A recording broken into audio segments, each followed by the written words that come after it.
Follow the leader. KBLA Talk 1580. Follow the leader. If you're not following KBLA Talk 1580 on all of our socials, then you're missing out.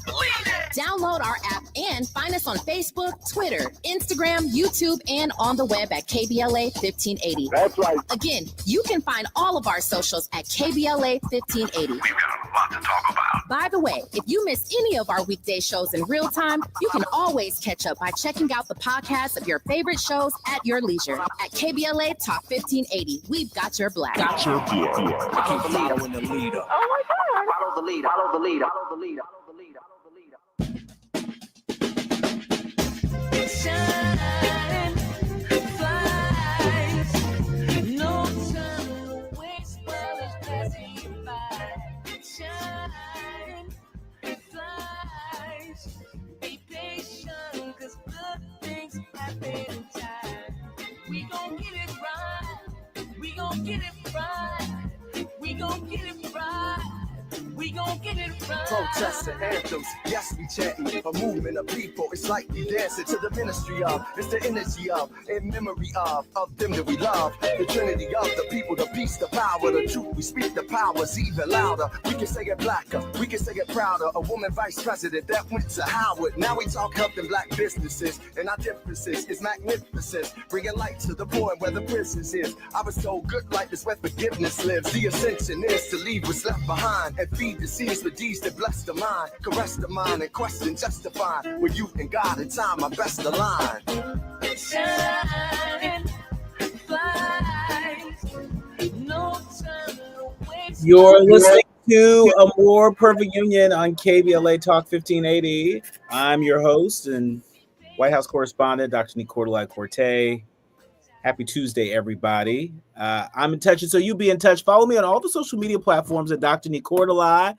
Just type in Dr. Nii-Q, DRNIIQ. And there I am, fresh for you to follow. Also, be sure to download the KBLA app to listen to us live or on demand, or simply tell Alexa to play KBLA Talk 1580. And there we are for your listening pleasure. Last but not least, subscribe to A More Perfect Union podcast. That way you'll never miss an episode.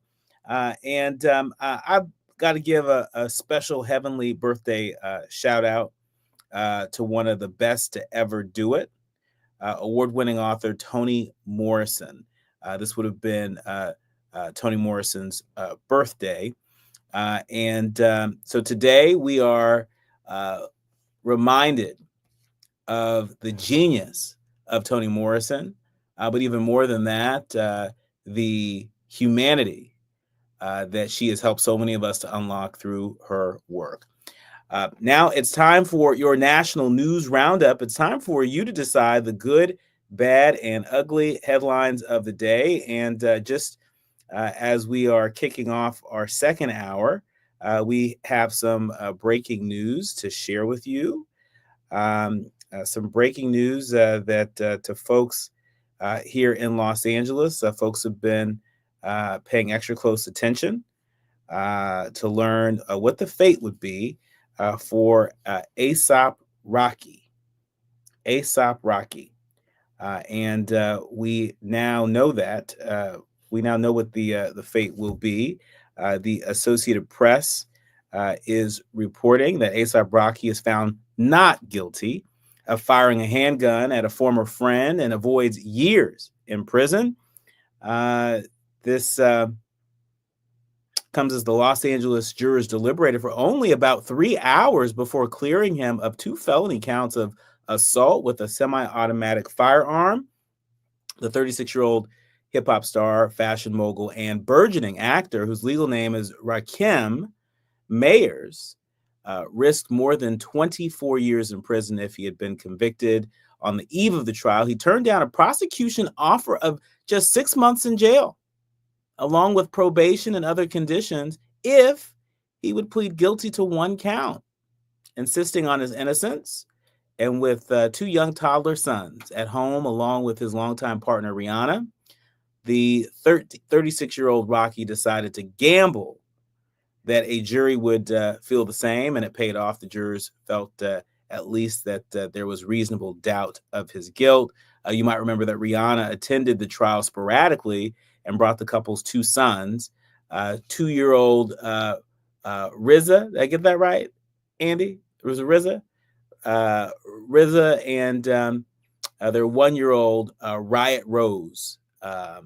They came along to hear the closing arguments. And so congratulations to A$AP Rocky and his team. Again, if you're just joining us in afternoon drive time, the Associated Press is reporting that A$AP Rocky is found not guilty of firing a handgun at a former friend, avoiding years of prison time.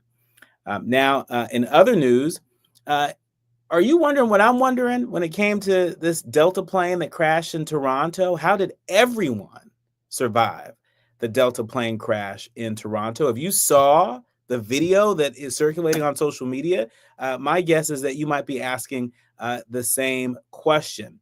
The Washington Post is reporting that in Monday's dramatic Delta Airlines crash at Toronto's Pearson International Airport, the regional jet clipped a wing, flipped upside down in the snow, and reportedly caused an explosion at the scene. Yet, get this, crucially, all 80 people on board survived, something that aviation experts attributed to aircraft design and the response of the cabin crew and rescue teams. Passengers on the CRJ 900 that departed from Minneapolis described feeling a hard landing before going sideways and skidding, with the plane eventually coming to rest upside down.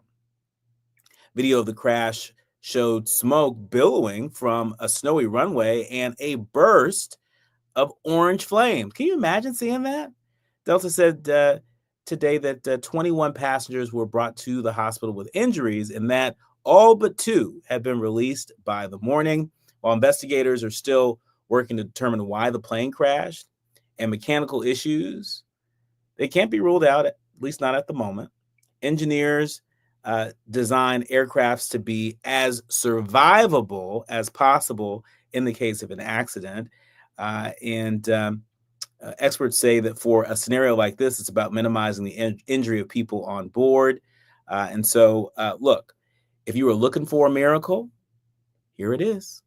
This is a real life miracle. This situation could have been a whole lot worse, and it wasn't. And so, in addition to thanking the pilots and the flight crew and the air traffic controllers that every day make it a little bit easier for us to get to where we need to go safely, apparently now we also need to thank the people that are in the business of airplane design for helping to ensure that if there is an incident that due to the design, it's as survivable as possible. No doubt, I'm sure there were a lot of people on that flight that are thanking Jesus that it worked out the way that it did. And speaking of Jesus, Cynthia Erivo will be Jesus in Jesus Christ Superstar at the Hollywood Bowl. NBC News reporting that Cynthia Erivo will star as Jesus in Andrew Lloyd Webber's Jesus Christ Superstar, slated to run the beginning of August. It's going to run at the beginning of August at the Hollywood Bowl in LA. Erivo, hot off her performance as Elphaba in the hit film adaptation of Wicked, took to her Instagram story on Tuesday to confirm the news. The role marks the Oscar nominee's return to the stage nearly a decade after her acclaimed Broadway debut in The Color Purple as Celie Harris, which earned her a Tony in 2016 for Best Lead Actress in a Musical. Congratulations to Cynthia Erivo. I look forward to being right there in the mix at the Hollywood Bowl, checking out Cynthia Erivo as Jesus in Jesus Christ Superstar. Finally, USA Today is reporting that Trump's mass firings of probationary employees, it's illegal because it's not performance-based. At least that's what lawyers are saying. The recent firings of federal employees who were new to their jobs violate federal laws about merit-based hiring and layoffs. This is what lawyers are saying. Lawyers for a group of fired probationary workers filed a complaint Friday asking the office that protects federal employees from retaliation to help stop the termination and reinstate fired workers while they investigate the issue. Petitioning the Office of the Special Counsel is one way probationary employees can seek to have their jobs reinstated. That's what a former Labor Department official is saying. These workers tend to have fewer options than permanent employees. The complaint, brought by Lawyers for Democracy Forward and a private law firm, outlines the federal government's complex system of merit-based employment that allows probationary employees, usually in their first year of the job, to compete for their roles to prove their aptitude. And so, look, we see that the Trump administration, saw a loophole, and they are trying to use that loophole to accelerate their plans around mass firings in the federal government. But this group of lawyers is saying not so fast. And so we're going to see where this thing lands. When we come forward, we're switching gears, really looking forward to this really important heart-to-heart, a personal friend and a college friend who lost so much in the LA wildfires in Altadena, joins us here in studio when we come forward. You're listening to A More Perfect Union on KBLA Talk 1580.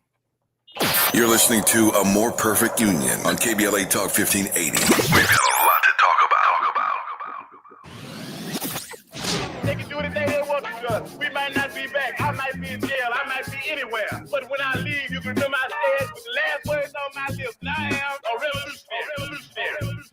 On Saturday, February 22nd, you're invited to A Night with the Panthers, a special fundraiser dedicated to supporting Black Panther veterans who now require assistance with essential needs such as medicine, food, and housing. These Black Panther veterans championed human rights, fed the hungry, educated the community, and stood as powerful symbols of resistance and resilience. Despite their incredible sacrifices, loving and serving the people did not come with retirement plans or financial security. So, now it's our time to honor their legacy and ensure that they are cared for with the dignity they deserve. You can help by attending and supporting A Night with the Panthers, Saturday, February 22nd, 6:30 p.m. to 10 p.m. at the Project 43 Team Post Center, 6841 Crenshaw Boulevard, Los Angeles. For more information, contact Black Panther Party Breakfast at gmail.com or call 707-554-2784. That's Black Panther Party Breakfast at gmail.com or call 707-554-2784.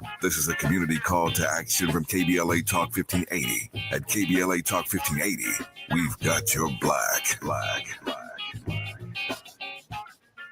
If you need up to $3,000, go to WeFixMoney.com. WeFixMoney.com is the name you can trust. It's free to use, available 24/7, and you are never required to accept any loan offer. Some lenders offer same-day funding. If you need up to $3,000, type WeFixMoney.com directly into your browser. WeFixMoney.com has been helping customers for 15 years and has an A rating with the Better Business Bureau.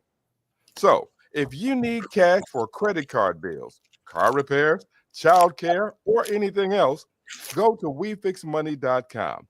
Make sure you type WeFixMoney.com directly in your browser. Go to the company you trust, WeFixMoney.com. Just fill in the information and get an answer in minutes at WeFixMoney.com. For up to $3,000, go to WeFixMoney.com. That's WeFixMoney.com. Lena Bloom for the Bail Project.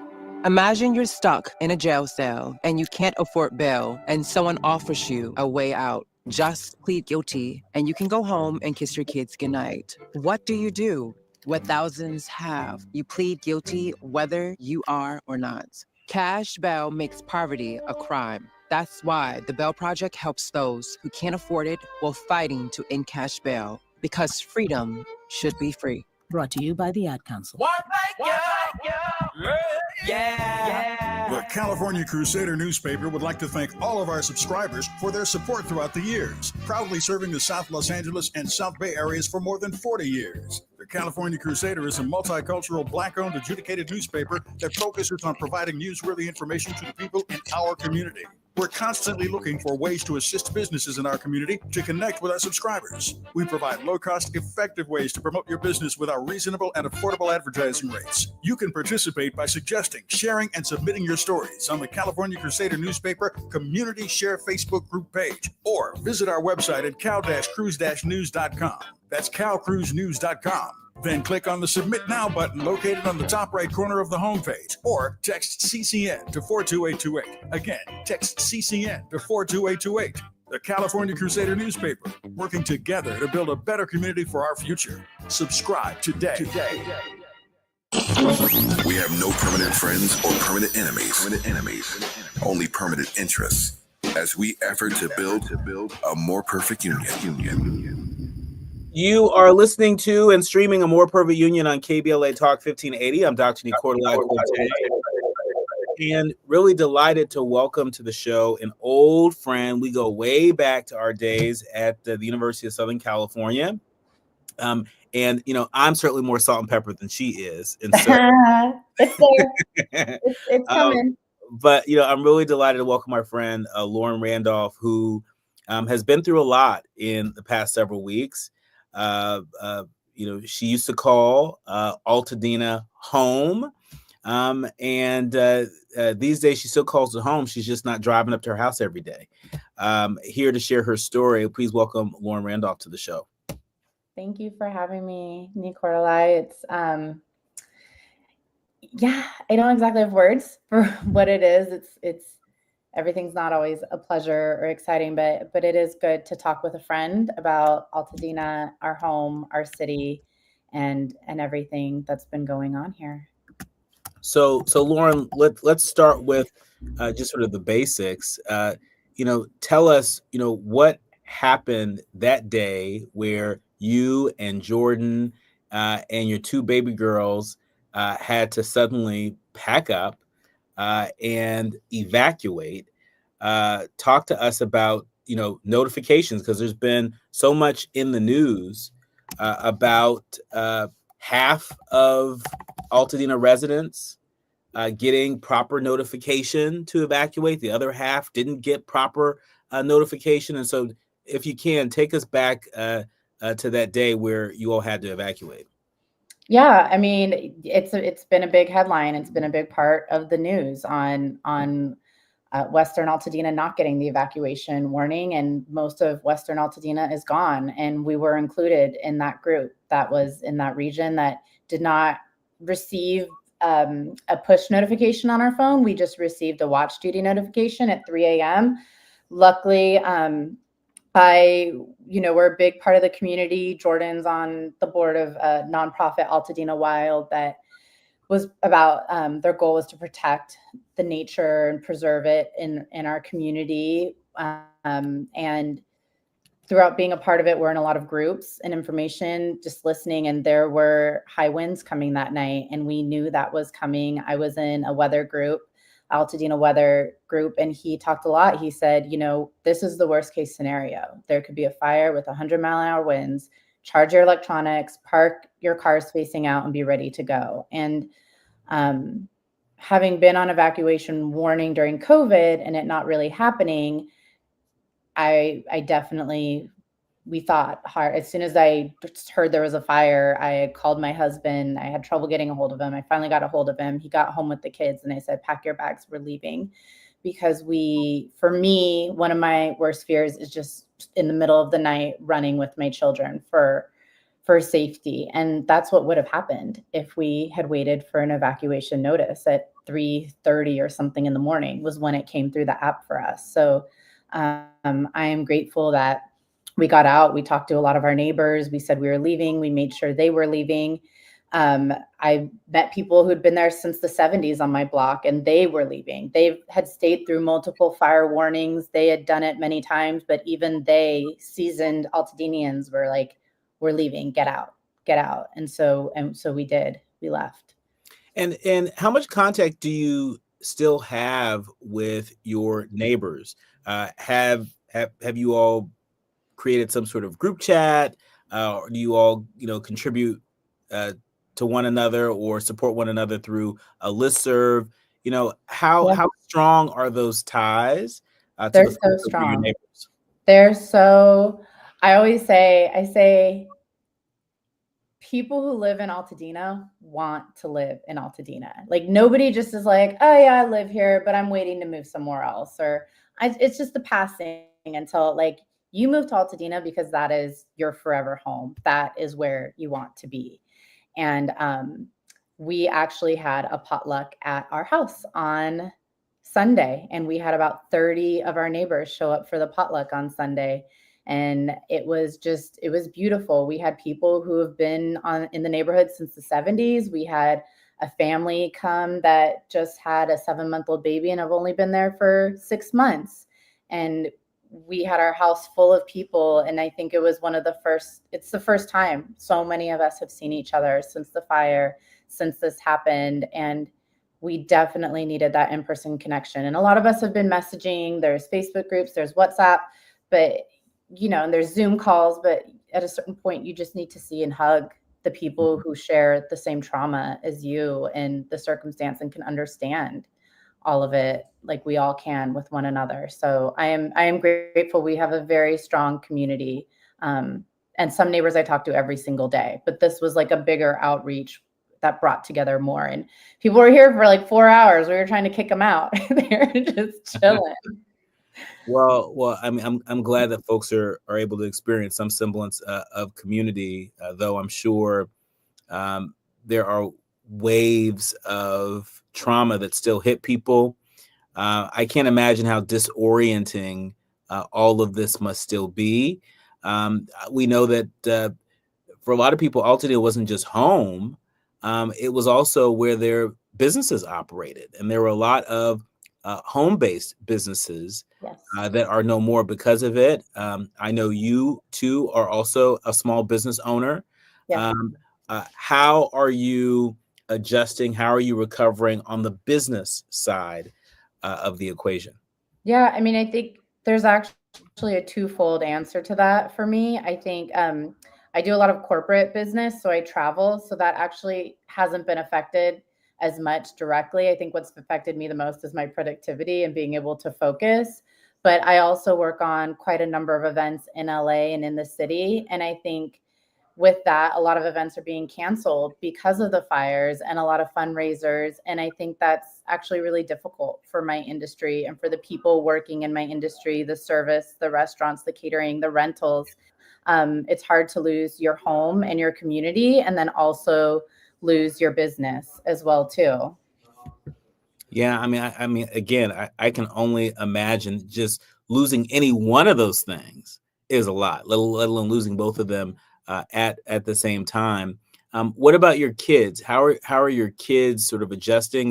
We've talked to folks on this show who have shared that their kids' school burned down, right? And so I think there were folks that were doing school at maybe one of the local boys and girls clubs. And folks are just having to improvise. And so talk to us about how your kids are adjusting to this new norm. Yeah, I think so. We have 2 girls, a 6-year-old and one who just turned 3. Both I celebrated my 40th and my daughter celebrated her 3rd birthday a few weeks ago. And it was a different celebration this year. And both of your daughters are so adorable. Oh my goodness. Thank you. They're sweet girls. And one of our daughter's schools opened within a couple weeks because it was further down in Pasadena. So we were very fortunate to be able to put her back in school because her being out and just not being in schedule and regularity really dysregulated her. And I think made things harder and more sensitive for her. So we're really grateful that she could go back to school. Our other daughter was in a home preschool in a home in Altadena that burned. Both the school and the house burned. So our youngest has been having to get used to a new school while they still find a more permanent long-term location until they rebuild. So I think it's harder. She's not sleeping as well. She's not going to bed as easily. Her mood has changed. And it's actually funny. I thought where my older one would be more affected, being older and understanding it more, I'm seeing a lot of change happen in my younger daughter, who was uprooted more because she lost her school, even though she still gets to see her teachers and friends. But it's still a big change because from home, bed, schools, all of that. Are there any memories? Are there any memories, recurring memories that she has, either sort of leading up to, or the day that you all had to evacuate from the fire? I don't know that there's reoccurring memories with them because they're so young. I mean, I think there's different themes we've been seeing. We lost one of our dogs shortly before the fire, and we buried him in our front yard. And my older daughter had a really hard time leaving. She just when we said we'd have to move away for a while, she's like, "I'm gonna miss Sippy. I don't want to leave him. Can we bring him with us? Can we bring and so it was so hard for her to understand, he was safe, he's okay, he's buried, but just really wanting to keep going back to get him. And recently we were trying to keep things normal and our kids back in their activity, and their jiu-jitsu gym reopened in Altadena, and you do pass through the burn zone going through it. And they started pointing out all the broken houses and broken cars. And that was the words they used to describe what they were seeing. And my 3-year-old just, even the next day, was just like, "Mommy, I don't like broken cars. Broken cars make me sad, and broken houses make me sad." And I always thought of her as so tough because she's kind of my wild one. But even at 3, to see what a lasting impact in the moment, and even a few days later, because we discount their memories at that age, but it was really surprising to see how much that impacted and sat with her at such a young age. When we come forward, we're going to talk with Lauren about recovering from all of this, how the recovery is going. Certainly, there are a lot of resources that have been raised to support the people of Altadena. We want to check in with Lauren to ensure that relief is being felt by the people who need it most. We also want to get Lauren's take on some of the efforts by public officials to make the people of Altadena whole. We want to separate the fact from the fiction, the talk from the action, and we got the right one with us to help us do that. More with Lauren Randolph, Altadena resident, when we come forward. You're listening to and streaming A More Perfect Union on KBLA Talk 1580.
us safe. The Live Your Life organization mentors young women, helping them break negative mindsets and see beyond their surroundings. Through career exposure and hands-on training, they're encouraged to think big, stay focused, and make positive choices. Founded by Nikisha, Mama Boo Smith, who transformed her life to become a community leader. Live Your Life is changing lives, but they need your help. They're raising funds to keep their new building open and expand their programs. Your donations will support food, clothes, hygiene products, and holiday giveaways. Visit liveyourlife32.com. That's LIVEYOLIFE32.com to help today. This is a community call to action from KBLA Talk 1580.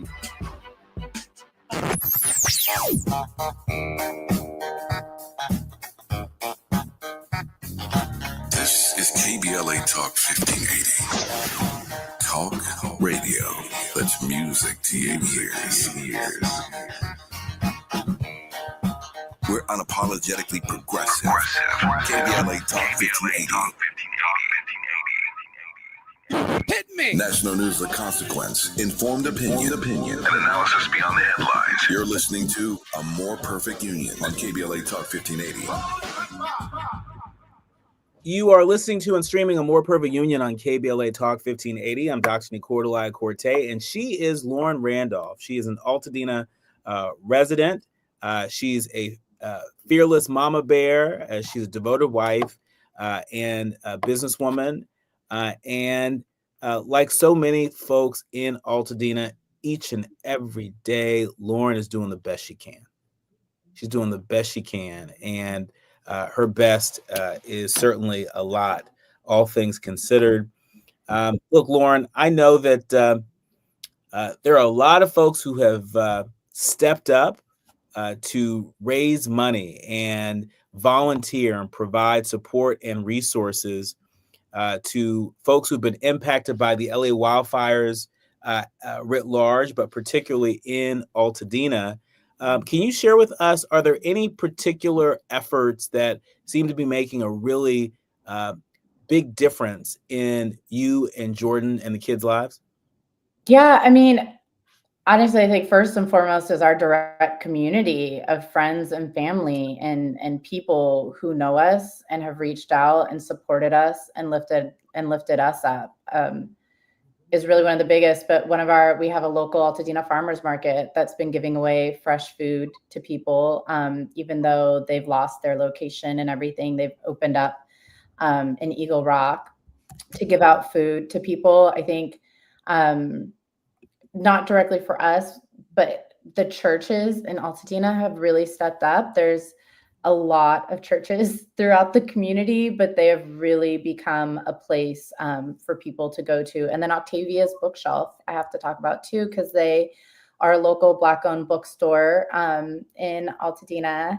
She only opened a couple years ago and has been a cornerstone. We've always bought books from there, gifts for our kids. But as soon as this happened, I believe she lost her home as well, but has been using her store as a hub and a place to give out food, water, clothes, and items needed to the community. It is a community. People always joke that it's full of like hippies and a very diverse group of Black, Latino, and we don't back down. We're not a quiet little mountain community. We are not part of the city. We are our own, and we are loud and proud, and we help one another. No, that's great to hear. I mean, what I'm hearing loud and clear in our conversation is that mutual aid is making a big difference. That it is neighbors helping neighbors. That is really making a big difference as folks continue on this road to recovery. Speaking of the road to recovery, there are a lot of public officials that have been out there, some of which have offered some tough talk around cutting red tape and making it easier for folks to begin the process of clearing out debris from their lot and beginning the process of rebuilding. How much of that tough talk is actually materializing? Are public officials making it easier for you and Jordan to begin this road to recovery? I think it's still early, but I do see good signs, but you're gonna have to ask me the same question in 6 months and then in a year. But I think right now, yes, there is a lot of momentum happening where phase one, which is all the toxic debris removal with the EPA, our lot just got cleared this week. Yesterday, we went up and saw a sign that they had gone through that. Now it's phase two with the Army Corps, and they estimate a year, but will it be a year, right? Or will we be able to get in earlier? And how quickly will that come around? And how soon will we have a timeline on that? Because rebuilding and all that makes a difference. There's a lot of talk around permitting and opening a local permit office and breaking through the red tape and making it easier. But I think until people start finding their architects, contractors, and actually submitting, we really won't know how much they're speeding up that process to cut through the red tape.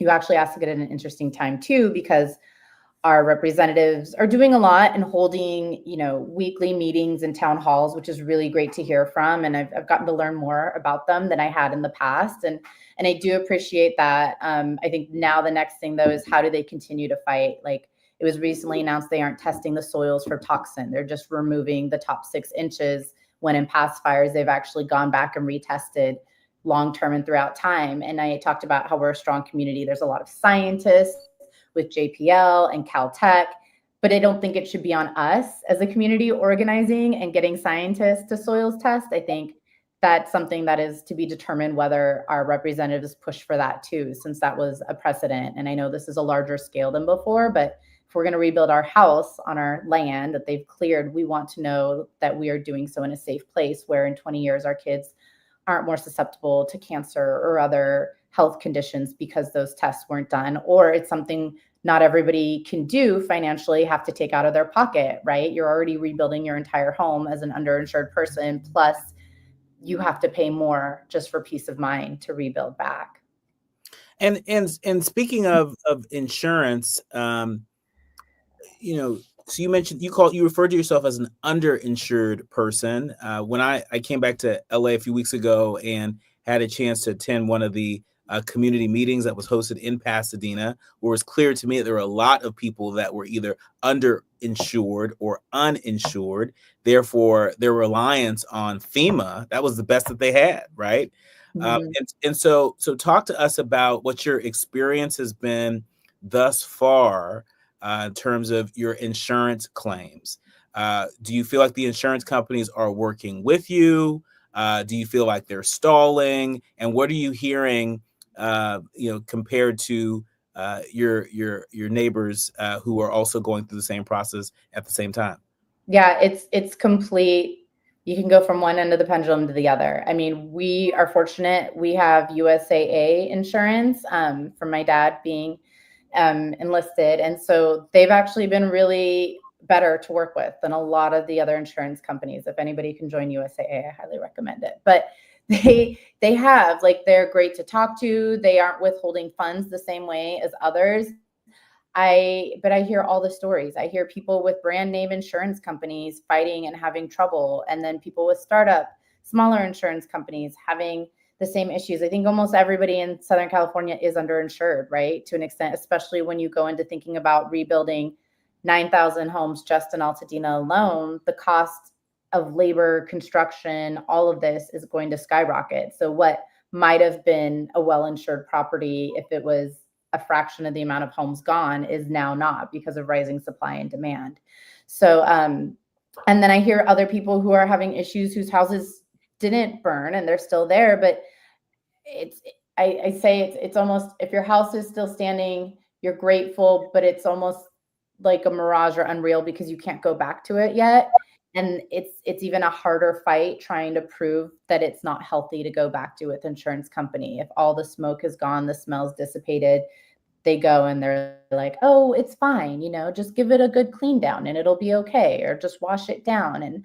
And that's not okay either for anybody, for anyone to go back to. So it is a wide range. There are stories of people who have had good experiences, but there's the bad, there's the ugly, there's the insurance adjuster just anecdotally came to my friend's house and they flew in from out of state and they tried to say, oh, burning ash is no big deal. We do it in the fields of Iowa all the time. And they were like, well, we're not burning fields of crops.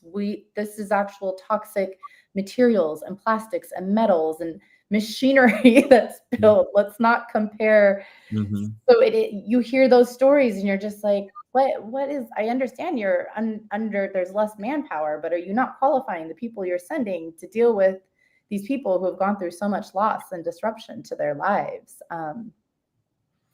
Sorry, going on a tangent. No, it's all over the place. I mean, this is exactly what we wanted to hear from somebody who's actually experiencing this in real time.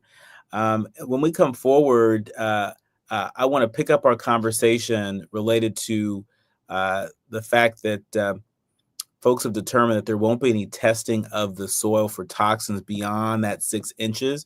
I want to pick up right there. And I also want to get your hot take on the fact that there are 3 Altadena water companies that face significant damage following their wildfires. I think the obvious question a lot of people have is, how are you thinking about the quality of life for you and your family as you all begin this road to recovery, this road to rebuild? How concerned are you, and how concerned should we all be about the environment that folks may be forced to rebuild upon? We're going to get Lauren Randolph's take on that and more when we come forward.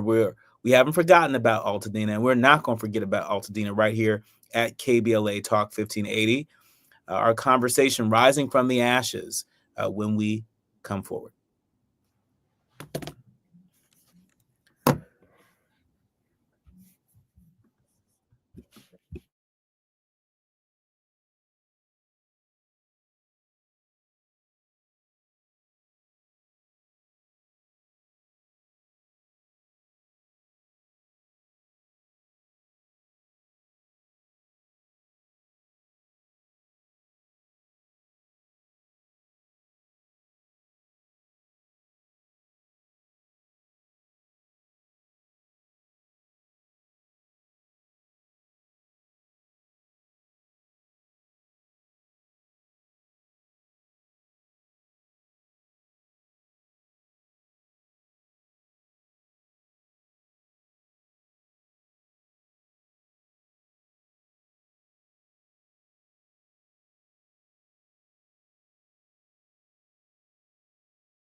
Or hop on the digital wave and become an exclusive subscriber at OGNSC.com. Don't forget to join the party on Instagram and Twitter at OGNSCINC for behind-the-scenes access and sizzling updates. No more FOMO. Let's stay informed, connected, and empowered together. Notable journalists, industry leaders, lawmakers, change makers, tastemakers, and you, working to build a more perfect union on KBLA Talk 1580.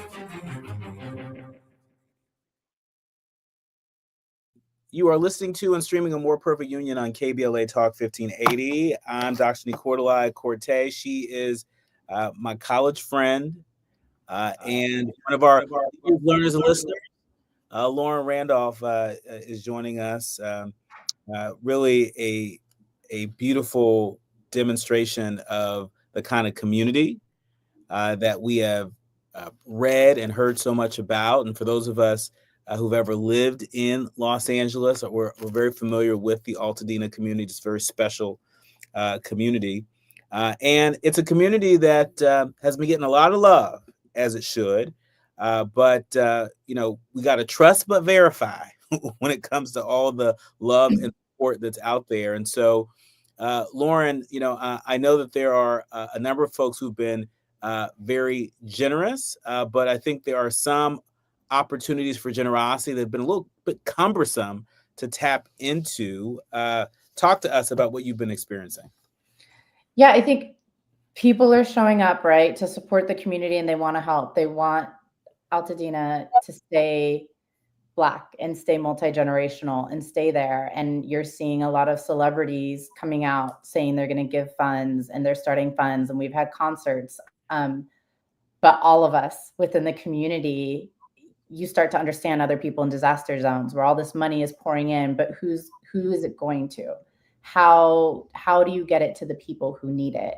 I was on Instagram, and not to call out, but NAACP and BET are like, we're creating the Altadena Community Preservation Fund. Like, donate this, get more information in our link. And I go to the link, and there's nowhere to fill out a form or reach out to them to find out, like, who are these funds going to? If not even for me, I know people who, had multiple families who lost their grandfather's home, their daughter's home, their aunt's home, who lost multiple family homes in the city, that I want to get that information to. I want to get that information to the people in my community. And I'm doing that on a daily, sending them funds and grants and links to apply to. And so you hear about these big, big numbers.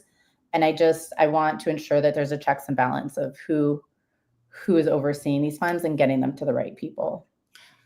I think it's a point well taken. I know that there are a number of folks who are part of the NAACP that have been guests on this show that have talked about the preservation fund that they're setting up. I know that there's staff on the ground that's working very closely with the local NAACP. But your point is still taken. I think we've got to make sure that we are doing the best we can in terms of communicating these opportunities, what they are, what they aren't, where those access points are and where they aren't, and where folks can go when they need to troubleshoot, when they're having trouble tapping into those resources. And so, look, we're not the only Black owned and operated talk station west of the Mississippi for no other reason. We want to make sure that we're continuing to do our part to spread the word to folks. And, when we share things, when we share tips, tools, and resources here, we actually do the work to check ahead of time that those tips, tools, and resources are there and are accessible, because we certainly don't want to contribute to any confusion. Lord knows you all have been through enough. And speaking of what you've been through, Pasadena Now reporting that 3 Altadena water companies are facing some significant damage following the wildfire. 3 mutual water agencies serving the Altadena area, Rubio, Lincoln, and Los Flores water companies, they sustained significant infrastructure damage during the Eaton fire. This, according to county officials. The damage affects the company's drinking water supply, and fire suppression capability efforts have been affected. Lauren, this on top of the fact that the decision has been made to not test the soil beyond the first 6 inches, which really flies in the face, as I understand it, of what the standard has been following this kind of catastrophe. Between the soil and the water, help me understand what kind of quality of life you and your family realistically expect to have, knowing that these challenges exist and they may not be solved in a year or 2 or 3 or 4 years. And so, there are a lot of families that may, quite frankly, have to take the risk of rebuilding in an area that may not be quite ready for them. Yeah, I mean, I think that's a lot of us. I don't know that a lot of us have a choice to walk away and still maintain a life in California with rising housing costs. When we run our numbers with our mortgage, we can't afford to go anywhere else. And our family's here, and we are helping caretake for our elderly parents as well too. And you can say you hope and pray that the water, we were Lincoln Avenue Water Company, gets figured out and they do the soil. But I don't think we can just do that. I think we have to fight for those things to be done.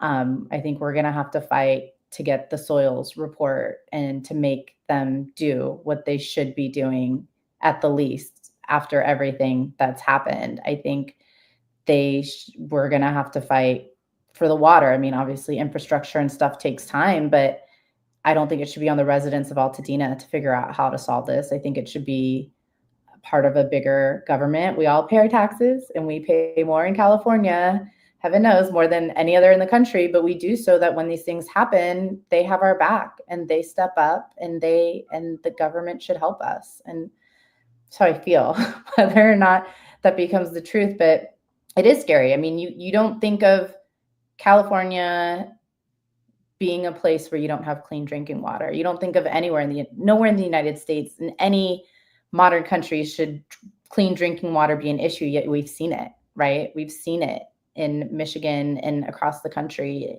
in our developed nation. So yeah, I don't know that I have real words or an answer other than I will fight and hope that we can fix these things so that the thousands of families, tens of thousands of families can be able to go back, but with peace of mind and not fear for our children.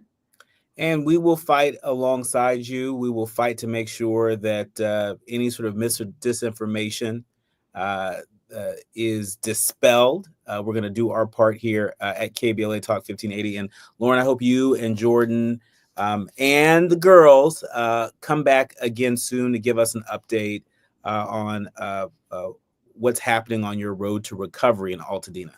We would love that. I'll bring them into studio and they can watch it happen in real life. Yay. Looking forward to it. We'll have to leave it here. My thanks to Lauren Randolph, fearless Altadena resident, determined to rebuild. My thanks to the entire village helps us produce a more perfect union each and every day. Our executive producer, Tavis Smiley, our sound engineer, Andy, our show producers, Faraji and Kim, and of course to each and every one of you, all of our leaders, learners, and listeners. Remember, don't panic, organize, do what you can from where you are with what you have. I'm Dr. Nii-Quartelai, and you've been listening to and streaming A More Perfect Union on KBLA Talk 1580.